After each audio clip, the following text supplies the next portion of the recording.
all of us need to explore our relationship with failure.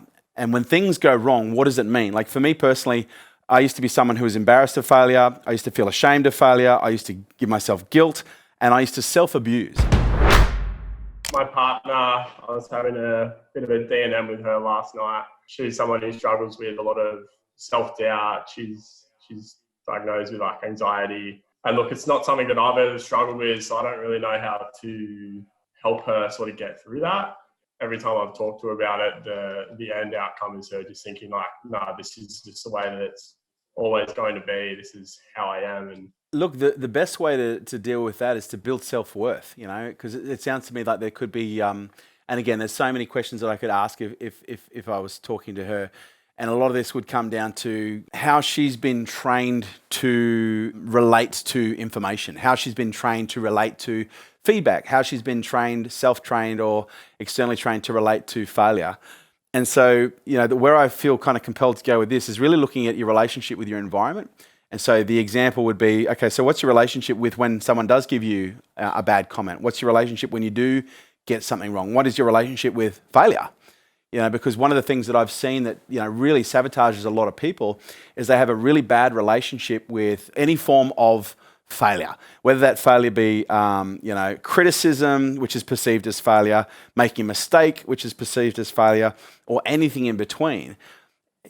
What I've observed is the level of relationship that someone has with failure will determine what that failure means and how quickly they move past it. As an example, I might be working with a salesperson, or I'll even be working with an entrepreneur. I do this a lot with people in general, where they'll come to me and go, what's going on? Oh, this happened, this was bad. And I was like, well, why was it bad? And they'll tell me the reason it was bad. And I was like, well, hang on a second. As you know, every situation is neutral until we give it a perspective. Let's look at both sides. And so what I train people to do when it comes to any form of criticism or failure is to be able to explore both sides of what that failure means. And do you find she repeats a lot of the same mistakes over and over? I don't find that she makes lots of mistakes that way. She just Let me ask a different question. Does she have the same pattern? Yeah, she'll. Okay. Yeah, she does for sure. So the pattern is the dynamic, okay? And that to me is we have to change the pattern. And the way that we change the pattern is by looking at, okay, what is our relationship with failure? Is failure good or is failure bad? And my observations with most people is people say failure is bad. It's something to be ashamed of. It's something to be guilty of, feel guilty about, and it's something that should be avoided. We shouldn't talk about it. It's taboo. And so if it is brought up, we'll move past it quickly. Is that similar to the dynamic that you experience when something like that happens? Yeah, I feel like she does it and then she beats herself up for it even more. She'll realize that it's not something that she can even control. Like she's like, oh, it's actually not that bad. And then she'll feel even worse that she feels bad about it.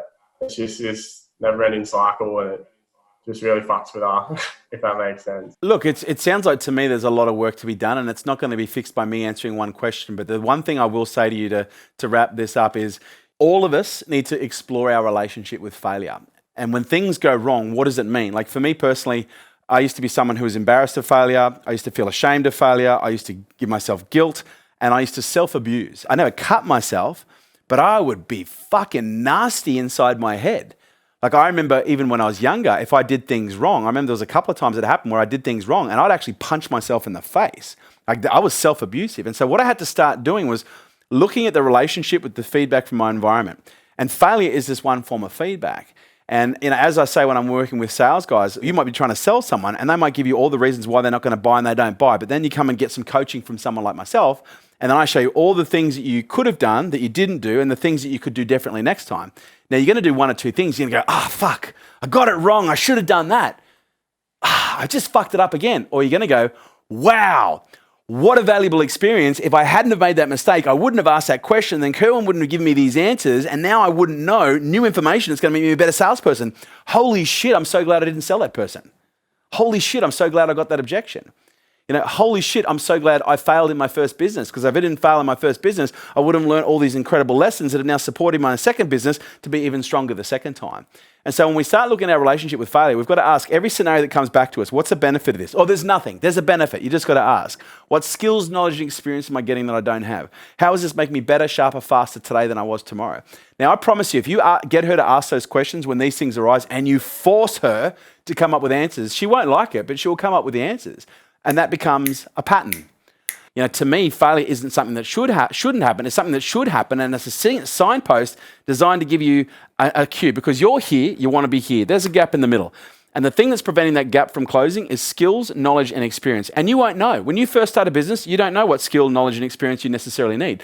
But the moment you start making fucking mistakes, you all of a sudden start to realize, shit, I need to know this. Shit, I need to know that. Man, I need to get some experience in this. And if you do that, then by virtue of the mistake, it serves its purpose. But if you ignore it, then you lose. Yeah, makes a ton of sense. Good luck with that, my friend. Hope that helps. But certainly can encourage you to continue to do the work, because it sounds like there's some great opportunities there.